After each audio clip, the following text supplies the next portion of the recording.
मेरा नाम ऋतिक ठाकुर है और मैं उस लड़की को इंसाफ दिलाने के लिए इंदौर से आया हूँ। इंदौर में ही मैंने प्रोटेस्ट किया है, लोगों को बोला है कि उसको इंसाफ मिलना चाहिए।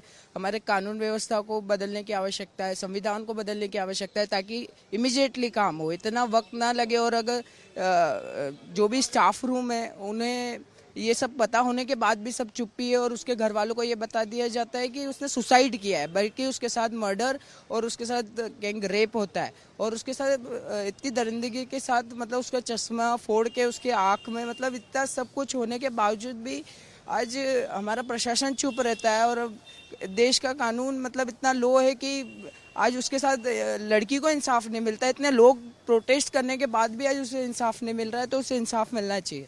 मैं स्टूडेंट हूँ, मैं मैनेजमेंट स्टूडेंट हूँ और साथ में मेरी एक शॉप है। मैं उसमें मतलब पापा का हाथ बटाता हूँ। और जब मैंने ये सुना तो मुझे नींद भी नहीं आ रही थी कि उस लड़की के साथ इतना कुछ हुआ है।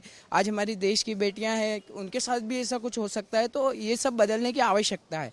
नहीं, मैं झगड़ करके आया हूँ। मैंने पूरे इंदौर में ये प्रोटेस्ट के, यहाँ पे कल इंडिपेंडेंस डे था, तो मैं कल पूरे इंदौर में ये बोर्ड लेकर के घूम रहा था। सभी को मैंने चिल्ला चिल्ला के बोला कि उस लड़की को इंसाफ मिलना चाहिए। तो उन्होंने बोला कि हम आपके साथ हैं, मगर आपको वहाँ पर जाना पड़ेगा कोलकाता में, हम आपका साथ नहीं दे सकते। मतलब तो मैं इमीडिएटली, मेरे पास जितने भी पैसे थे, मैं स्टूडेंट हूँ, तो मैंने सीए की पढ़ाई के लिए अपने पैसे इकट्ठे करे थे, तो मैंने इमीडिएटली फ्लाइट इशू ली और लेकर के मैं यहाँ प्रोटेस्ट के लिए आया हूँ, इन डॉक्टरों के साथ खड़ा रहने के लिए, ताकि उस लड़की को इंसाफ मिले, उसके घर वालों को इंसाफ मिले। उस लड़की को इंसाफ दिलवा के ही जाऊँगा। और जो भी प्रिंसिपल है इस कॉलेज के, उन्होंने मतलब मैंने जो बात करी स्टूडेंट से, उन्होंने बोला कि उनके साथ पहले भी बहुत कुछ हुआ है, तो उन्होंने प्रोटेस्ट किया है मगर उनको फेल कर दिया गया।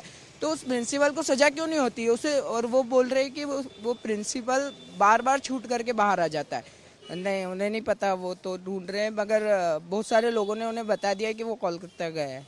आपको खुद भी पता है, वीडियोस और फोटोज इरप्ट हो रही है जिसमें जितना भी एविडेंस है वो डिस्ट्रॉय किया जा रहा है। तो एज डॉक्टर्स हमारी सिर्फ एक ही गुहार है कि प्लीज जस्टिस प्रोवाइड की जाए। हमारी डिमांड है, सबसे बड़ी, सबसे मेजर डिमांड हमारी है। और दूसरा कि वर्क प्लेस सेफ्टी को बहुत सीरियसली लिया जाए, क्योंकि अगर डॉक्टर्स ही अपने वर्क प्लेस पे सेफ नहीं होंगे तो वो पेशेंट्स को वो केयर और ट्रीटमेंट नहीं दे सकते जो वो देना चाहते हैं। एक तरफ गवर्नमेंट कहती है बेटी पढ़ाओ बेटी बचाओ, रिस्पॉन्सिबल की डॉक्टर सेफ ही नहीं, लड़कियां सेफ नहीं।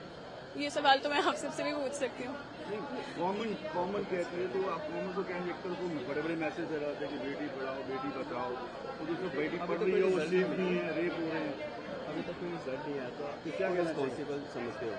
एडमिनिस्ट्रेशन मुझे लगता है सब इस चीज के लिए रिस्पॉन्सिबल है। देखा जाए तो सब अपनी जगह रिस्पॉन्सिबल है इसके लिए। सिर्फ एडमिनिस्ट्रेशन या गवर्नमेंट को पिन पॉइंट करने से कोई चेंज तो नहीं आएगा। सबको यूनाइटेड खड़ा रहना पड़ेगा। क्या गवर्नमेंट से मांगना है सेफ्टी के लिए? कैसी सेफ्टी? सिक्योरिटी बढ़ाई जाए, जैसे कि अगर हॉस्पिटल का कोई एंट्री एग्जिट पॉइंट है वहाँ पे सिक्योरिटी गार्ड्स होने चाहिए हमेशा। ठीक है। दूसरी चीज़ मुझे लगता है कि सीसीटीवी सर्वेलेंस बहुत ज़्यादा इंपॉर्टेंट है। सिर्फ कैमराज होना ज़रूरी नहीं है, बट ये भी होना चाहिए कि वो फंक्शनल है भी है या नहीं है। कंप्लेन बॉक्सेस होने चाहिए ताकि पता हो कि डॉक्टर्स जो है वो अपनी कंप्लेंट्स रख सके। सबसे बड़ा डर एक लड़की के लिए क्या होता है कि सोसाइटी उसको जज करेगी। वो सामने आके अगर अपनी आवाज़ ही नहीं रख सकती तो फिर फायदा क्या है जस्टिस का।